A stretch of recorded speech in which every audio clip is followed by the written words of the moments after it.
ভাবছো তোমরা যে আমি শাড়ি পরে এরকম মডেলিং এর মতো দাঁড়িয়ে আছি কেন?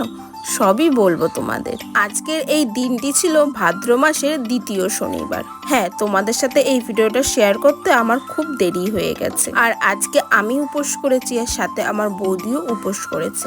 এখন বাজে সন্ধ্যা 6টা। আমরা দুজনেই স্নান টান করে শাড়ি পরে এখন যাব হচ্ছে পুজো দিতে, তাই ফলে শুধু সিঁদুর লাগাচ্ছি। আমি কিন্তু বিয়ের পর প্রত্যেক বছরই ভাদ্র মাসে 4টে শনিবারই উপোস করতাম, কিন্তু এবারেই একটাই শুধু করলাম।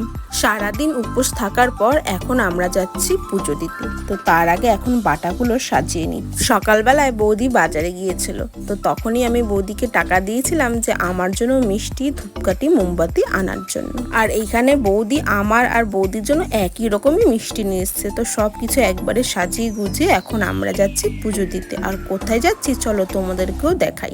বেশি দূরে যাচ্ছি না, আমাদের বাড়ির পাশের বাড়িতেই